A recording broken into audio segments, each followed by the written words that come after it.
High, আমি Monir Hossain, ACCA member. আপনাদেরকে সবাইকে স্বাগত জানাচ্ছি basic to intermediate Excel training এ। এই ট্রেনিং এ আমরা মূলত বেশ কতগুলো ফাংশন শিখবো, যেটার উদ্দেশ্য হচ্ছে কর্পোরেটে একজন এমপ্লয়ি যেন স্বাচ্ছন্দ্যে এক্সেলে কাজ করতে পারে।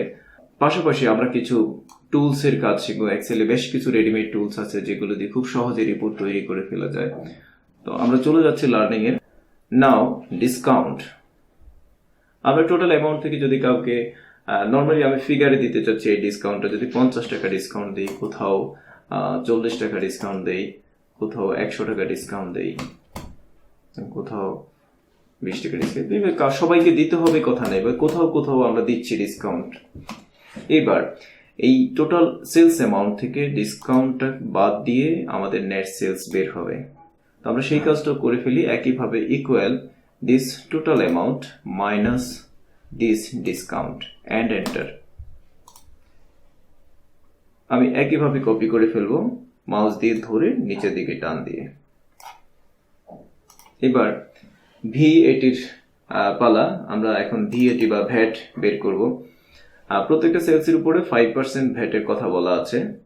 তাহলে একইভাবে এখানে আমরা ইকুয়াল দেব এবং নেট সেলস সিলেক্ট করব, মাল্টিপ্লিকেশন চিহ্ন অথবা গুণ চিহ্ন, তারপর উপরে যে 5% লেখা আছে 5%-এ ক্লিক করব, দেন এন্টার প্রেস করব এবং একইভাবে কপি করে ফেলব।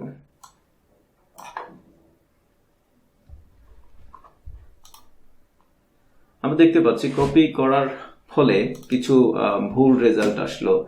যে দেখতে পাচ্ছেন প্রথমটা হয়েছে কিন্তু দ্বিতীয়টা হয়নি। এরপর এটা কিছু একটা ফিগার চলে আসছে, বাট এটা হয়নি, কারণ এত টাকা 1570 টাকার উপরে 58,000 টাকা ভ্যাট আসতে পারে না।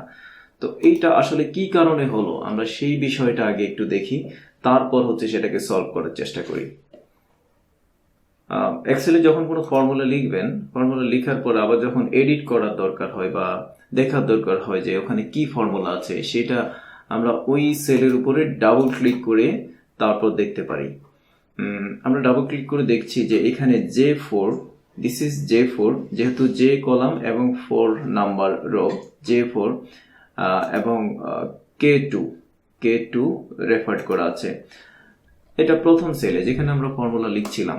এবার যদি আমি একটু নিচে নামি তাহলে J4টা J5-এ আসলো, কিন্তু এবং K2টা K3-তে চলে আসলো, কিন্তু এই K2 K3-তে আসলে কাজ হচ্ছে না। K2 K2-তেই থাকতে হবে, কারণ সবগুলো ফিগারের সাথে এই 5% গুণ হবে, সবগুলো ফিগারের সাথে এই 5% গুণ হবে। তাহলে এটা আবার এক্সেলের ফর্মুলারই নিয়ম। যখন আপনি একটা ফর্মুলা লিখবেন এবং নিচের দিকে টানবেন, এটার নিয়মই হচ্ছে এটা এক স্টেপ করে নিচে নেমে আসবে।